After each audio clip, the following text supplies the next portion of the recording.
Alright, hit the button. Yep, I did. Alright, we'll try something different. I'm going to start writing some crap for these certain premises that I establish. And see if we can just get to the agree-disagree part on the premises anyway. Maybe argue some of these premises. Because really there's no logical conversation without them. You know, if you can't agree on what you're even talking about, what words even mean, there's no point. I mean, the last two Professor Anton videos were just way back to the complete jibber, jabber, blabber, flabber. I mean, just nonsense, mushy little crap talk. I mean, I can't believe he's a communication professor and he blows up the meaning of words. You know, relationship. You know, we have a logical brain. It's a rational modeling tool. Alright, it can deal with words as symbolic representations of things. Okay, it doesn't have to worry about how many atoms are in this tweezer to call it a tweezer and understand its function in the world. But anyway, I think Greytex is playing this game too. Like, oh, there's no reality. There's just a bunch of theories, and oh, there's good theories and bad theories and blah, blah, blah, blah, blah. And it's just completely unnecessary. We know in common conversation there are things that are the truth and things that are bullshit. And just, I mean, I see some value. I mean, I would like people to be more precise in their language. I've said this before. That I think would probably be something we should encourage in people. But that's not what he's saying. He's not worried about us having a more precise conversation. He's worried about us declaring some things true, like, you're a stupid motherfucking cunt asshole. Yeah, because he doesn't want to hear that. He doesn't want to hear about people who are inefficient or dysfunctional, people who are a liability. You know, he doesn't want to hear the truth of value equations because he knows that those equations all equal you fucking suck. And that's the bottom line. It's really hard not to suck. Being a living thing, you know, on planet Cannibal. So anyway, I will post in the description this text, this here text, and it just has to establish the premise at first, and then just some small talk related to it that came to mind, and I will discuss that stuff. But first, this was a pretty good video, this purpose delusion video, and the comments are just absolute crap. And there are these two assholes, okay? So first, this AEV automatic guy. Alright, I hate this shit, okay? 1, 2, 3, 4, 5, 6 fucking comments. Six fucking comments. Now, why should you be this important to me? Why should I have to read your comments? I can't force my videos into your face. Why should you do this on my video? Why? Why are you so fucking important? And look at this one in the comments. I gotta be honest, I don't know what you want me to say. I understand the reality, but I'm not willing to let it go. Well, guess what? That's not an argument. It's not anything. Okay? That's just, I might as well just say fuck you, right? So you just said fuck you on the goddamn video. You didn't say anything there. You didn't make an argument. It's useless babble and mush. And everything else you said here is useless babble and mush. So either do better or I'm blocking you, okay? Fuck this shit. Why should I put up with this crap, this jibber jabber? You know, and then this other asshole. So yeah, there's only two guys commenting on the whole video. There's no other comments but these two assholes. So this motherfucker, Mind Spasm or whatever he is, Prism. All this Professor Anton jibber jabber crap. You know, if we assume a life that has equal good and bad parts, well, why would I assume that in the first place, idiot? Except it has one iota more of good than bad. Does that life become worth living? Well, I guess if that's the premise, but your whole premise is wrong, because my argument is that there's no such thing as good. There's only absence of bad. So there it fails. Alright, I've made enough videos on this shit not to have to repeat this crap. Alright, so you either watch my videos, then you can make all these fucking comments. But if you're going to make comment after comment, okay, how many we got? 1, 2... These are all his too. 3, 4. Boo Boo made 1 comment and he made 6 or 7 to her 1. You know, 8, 9, 10. You know, fuck you. Fuck you. I make a video. I mean, this, you know, comments. This is like the worst video on YouTube. Okay, a comment, and when they're shittily written, fucking not thoughtful, not necessarily even coherent. And if it's a Piro comment, yeah, it'll be completely incoherent because he'll leave out the word to or want or some other fucking word that's rather important to the fucking sentence. So yeah, fuck this bullshit. So yeah, more considerate, more pointed comments on one subject, please, at a time, fucker. Or fuck you. Just fuck off. I'm not writing you. I'm not tutoring you personally, you jackass. And so, like I said, if you're going to do it in my fucking goddamn face, you know, when I'm allowed to shove my videos down your throat, then this kind of crap will be okay. But until then, fuck you. Exercise a little bit of discipline. Have a little bit of respect. Or fuck you. Alright, enough of a commentary. On with the regular scheduled video. Alright, so the first premise. And I'm just going to do these. These are not in order of priority. Alright, they're just in the order that I'm going to do them. So this one's labeled number 1. So you either post a comment saying agree or disagree, strongly, weakly, I don't care. Say what you want to say. But yeah, make it concise and to the point and relevant. I don't want to believe it. Well, fuck that. Number 1, sentience is the only value commodity in all of reality. Everything else derives its value for how it can affect or will impact the net welfare of all sentience to ever exist. So the bottom line point is that you live your life, you're like a little domino or whatever, you affect these other little dominoes, you cascade a few, and you impact them in positive or negative ways in total. Like in the end, you killed so many people, or you orgasmed so many people, or you fed so many people, or you comforted so many people, or you did some opposite negative style type thing. So you either comforted or discomforted in a net impact way. And for most of us, it's probably not that difficult to calculate because our domino impact doesn't hit one of the big dominoes. So you can sort of look at your life like there's all little sizes of domino. We're all just a little domino.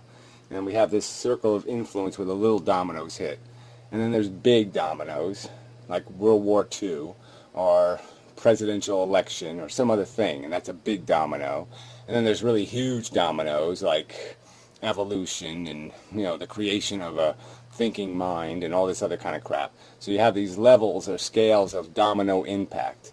And you as one little domino could theoretically cascade a bunch of little dominoes, hit just the right ones, they knock over a bigger domino, that domino cascades into a bunch of other little dominoes, and it cascades into a bunch of other dominoes, you know, bigger and bigger and bigger, and it actually knocks over the biggest domino in the universe kind of thing. So yeah, theoretically you can have this butterfly effect where it just cycles out until, wow, you were really important. But most of us realistically know we're going to have a limited sphere of influence in a little small pool, and that pool will maybe affect lakes, but it's only going to affect them if it hits at just the right time. It has to be the last little few extra gallons of floodwater that break the dike kind of thing. So yeah, you can almost think about it that way, like a dam. And the dam breaks when there's just enough water, just enough pressure, and just one more little drop will make the difference kind of thing. But usually it takes a little more than just a drop. So yes, you were one drop in a puddle, and that puddle, because of that extra drop, leaked into the floodwaters and broke the dam, that kind of thing. And if you didn't drop, then the dam wouldn't have broke. But anyway, most of us ain't going to break any dams. But yeah, it's our net impact is the game. Alright, it's not today's impact or yesterday's impact, or no, it's your whole existence will be the decider of whether you had a good life or a bad life is going to be decided by that impact, plus how you yourself experienced your life, how much you got out of it, or how much you paid for it. But that's the game. It's all about what we feel. Are we comfortable or are we uncomfortable? That's the game. All intelligence is devoted to creating comfort, more comfort than discomfort, in theory. I mean, when intelligence is applied usefully and constructively, that's what it does. It cures a disease, or it creates a more efficient way to get from here to there, or it does some other thing that creates more comfort.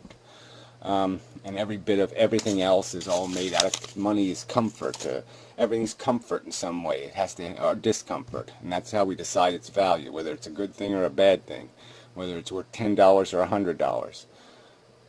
In theory, obviously, our value equations get completely fucked up. We end up having silly, preposterously expensive funerals for 3,000 people when we watch 50,000 other people get run over on the street and not even give a shit. It's because we're asshole, hypocrite, fucktards. But anyway, alright, so what I said under that was harm, which is pain and misery. I'm not talking about harm like, oh, I killed a couple of my hand cells. Oh, I killed a few more. Yeah, that's harm, but it isn't like, ow, ow, ow, ow, ow, ow, ow. So I'm talking about harm in the sense of the misery, suffering, negative sensation sense of the word harm. Obviously, some harms, some breakages, if I broke my liver or something, it would be painful on top of being damaging to my structure. It might have a very long-term negative impact on my comfort if my leg got amputated. So yes, I'm not saying harms in terms of physical destructions or changes aren't bad. I'm just saying what makes them bad is how much suffering or misery or discomfort they cause us over the period of our existence. How much they harm our productivity, our ability to help others, to create comfort in the world. That's how the harm is decided. Not because I limp, but because the limp degrades the quality of my life or degrades somebody else's. Let's see. Yeah, harm, so I gotta finish the sentence. Pain and misery has the vast substance of the weight value. So I've sort of made this argument before, but this is part of the argument is that if I really could commoditize, if I could put a money weight on it, you would sacrifice a ton of your silly, trivial pleasures. You would sacrifice a ton of hamburgers and nights out at the theater or movie watching or some other little things that don't make you necessary, don't save you from horrible misery, but just kind of elevate your state of comfort. You would sacrifice many of those pleasures if you could stop somebody else from suffering. You might certainly do it for yourself too. If you could prevent yourself, make yourself immune to cancer, you'd likely pay a very high price for that. Desire and fear are illusions of perception and offer no credible definition of true value. Yes, what we desire, what kind of food we want to eat, or what kind of sex we want to have, or what kind of movies we like, or what kind of fantasies we indulge in, those definitions of value, what's cute, are just nonsense. They're conditioned and they're biologically pre-wired.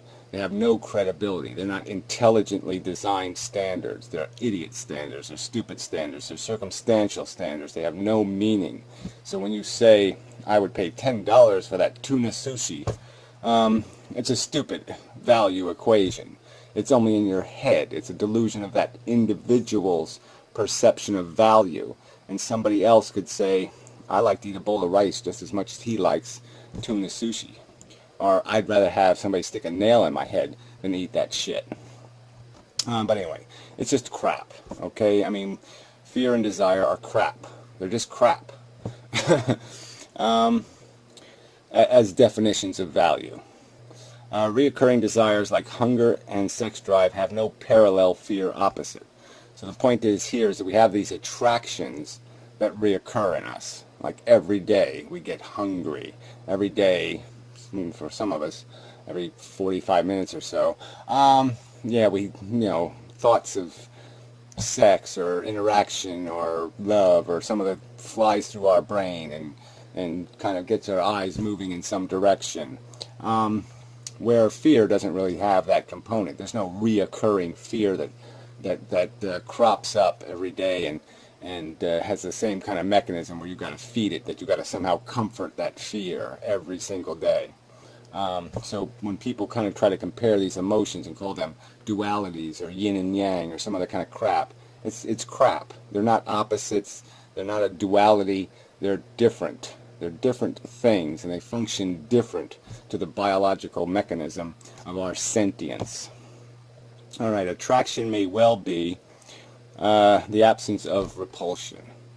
So this is how it goes to not only the universe, but for us and how we've been designed through evolution of this DNA molecule. The motivator is attraction and repulsion. I mean, get to the food, to do the consuming, to do the reproducing, to do the cannibalizing and the addicting. But yeah, that's the game, attraction and repulsion. Stay away from the thing that'll kill you or eat you, and be attracted and good at grabbing the stuff that you can feed on. And that's how the mechanism works. And I'm going to argue that this may be, in a draft science kind of way, that it's an illusion. that the only real force that exists is repulsion. And if there is nothing repelling objects, that they will automatically collapse into each other. That there is attraction, and all that stops us from being attracted is something repulsive, something negative. That there's, and again, the negative force is the only force, and that it is an illusion of our perspective that makes us think there's something to be gained. So, you know, if 0 is here and you're at negative, I guess it's over here, I'm not sure, you know, 20, yeah, negative 10 looks like it's progress. It's forward movement. It seems like it's a plus, and it is from where you are, but it isn't in any absolute. And that's what the mechanical system is doing to you. That's what the DNA has done to you. It has acclimated you to deprivation. It has acclimated you to a negative state of being, and you derive your pleasure through the release of that. So that's really the next statement, which is pleasure may well be the absence of misery.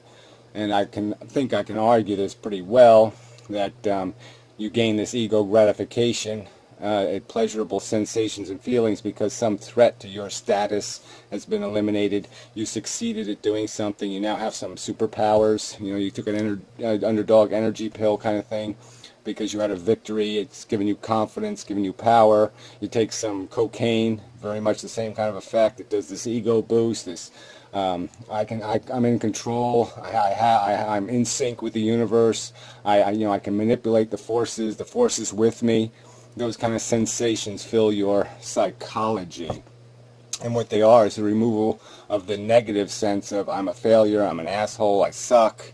It's the getting rid of the negative that gives you the sensation of positive. But all you're doing is releasing your negative.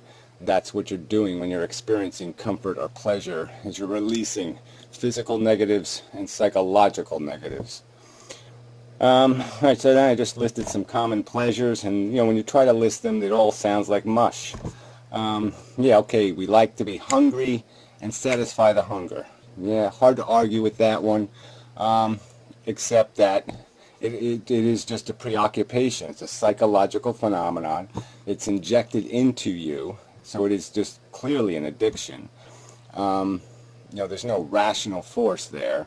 It's a sensitive, sensation-based, and it makes you need it. And if it gets too strong, it is irritating and unpleasant and tedious and uncomfortable. But what we're consuming is, you know, food, and then there's beauty. So I kind of put that in the same category as a replacement word for sex. But it's just sort of related in a way. You want to consume this moment of ownership, of capturing, of being one with, and all this other metaphorical crap. But it is a fantasy. It is that there is a narrative running in your head that has to do with this ego gratification. It has to do with your position and your authority and your strength and your power. So again, that's part of why you're deriving the pleasure. The pleasure is being made by manipulating your sense of being, of who you are and what you are. All right, contemplation, imagination, fantasy.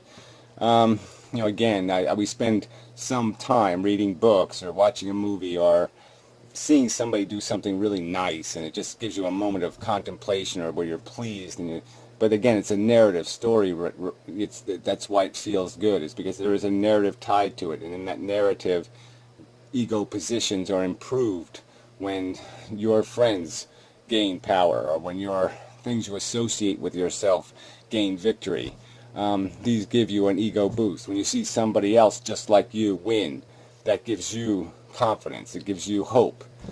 These are psychological mechanisms that release you from negative sensation, negative ego deprivations.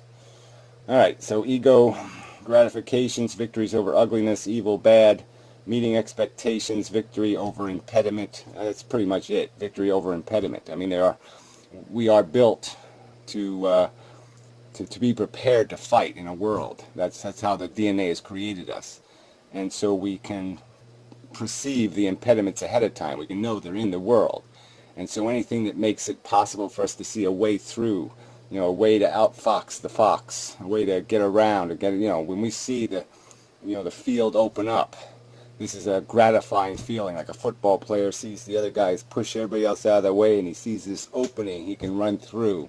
He has this moment of, I can do this, and it's probably a good feeling. And especially when you successfully run through your model, when you have the model and it opens up and it happens and it's just like how you modeled it, there's that gratification. It just reminded me of a Star Trek movie, where that stupid crazy guy is making the machine to steal the Live Forever Force or whatever.